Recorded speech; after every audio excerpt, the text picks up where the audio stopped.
Pagod ako eh. Kakalakad kagabi. Nagbaktas beta. Wala pa siya. Ako gikas trabaho, wala ka bang po. Ang sa bagay. Ikaw? Ngayon guys, ngayong araw na to pupunta kami ngayon sa Bulacan. Kasi it's November 1, so bibisitahin namin si Papa. Siyempre di namin makakalimutan si Papa guys. Ayun, so, let's go! Kakain muna kami, and then maliligo kami, and then sasakay kami ng jeep, sasakay pa kami bus, tapos maghintay kami in 1 hour. Sana hindi traffic. Pasakay ng tricycle. Lapit na kami. Karawatan Tugong.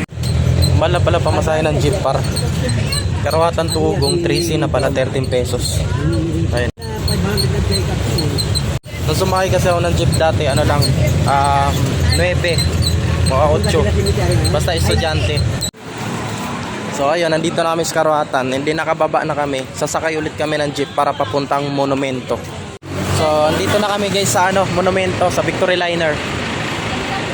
Wow. Oh, dito iihilan ako. Nag-iihina ako guys. So, ayun, papunta na kami Bulacan, malapit na kami. Nakapila pa kami dito guys. Kain mo na Nova. So bali sa next bus pa kami kasi marami pang tao. Yun. So yun guys, nakasakay na kami ng bus. Yeah. So yun, papunta na kami ng Bulacan par. Okay, makalis na yung bus. So andito na kami sa Dakila par. Yun. So bali tatawid lang kami. So, siyempre, dahil karawan ni Papa, pumunta kami dito. Nakakamiss din dito guys. Namiss ko si Papa lang pag magkasabay kami. Diba? Dito pa lang naiiyak na ako pa. Kailangan natin bisitahin yung mahal natin sa buhay, diba? So ayun, naiiyak na ako pa. So nakakamiss si Papa.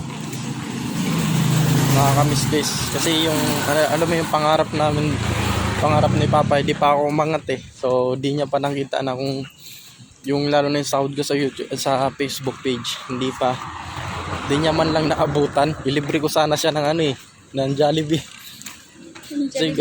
No, Jollibee sana si Papa. So wala talaga tayong magawa guys. Wala naman talaga hindi naman talaga kailangan mag-permanent tayo sa mundo, di ba? Hindi pa kami umuwi. Bibisitahin muna namin si Papa bago kami Sali ka sa vlog ko, Ate Girlie.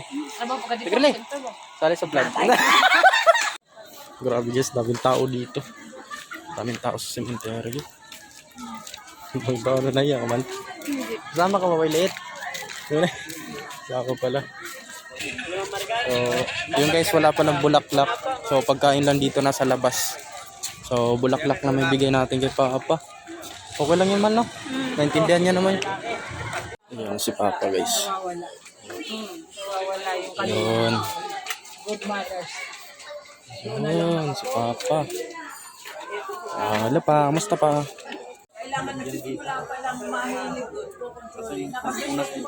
Ayun sa taas.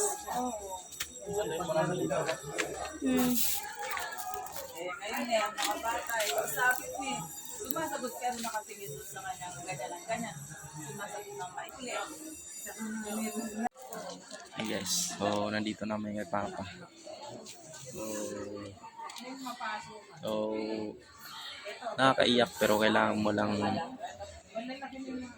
lang maging masaya kasi siyempre matutuwa din naman si Papa lalo na pag maging okay kami may mga kapatid.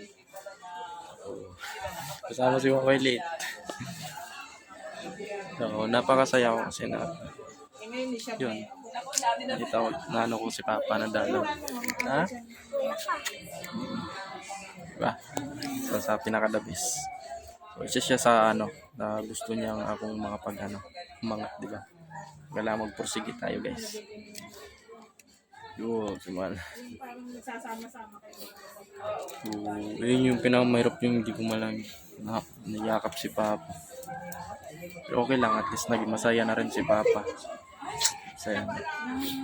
Pag makaluwag-luwag ako tas may pera na ako, papalagyan ko lang ng picture. So lit pala niya mal, no? Pero okay na yun. At least merong pangalan na nakalagay kay Papa. Yan. Ang akala kasi namin guys, dito sa may sa may tindahan dito sa unan, mayroong bulaklak. Kaso wala daw. So puro pagkain lang yung nakalagay doon. Yung katabi namin, kumakain na. Kami hindi. So, baka mamaya uuwi din kami guys. So, at least nakabisita kami kay Papa. Kahit walang handa. Ayan, Papa. So, kompleto kami guys. Yung mga kapatid ko.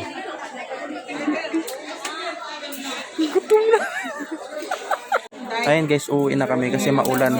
Ayun, tumutulo na. So, mamaya, babalik na lang kami. Mamaya.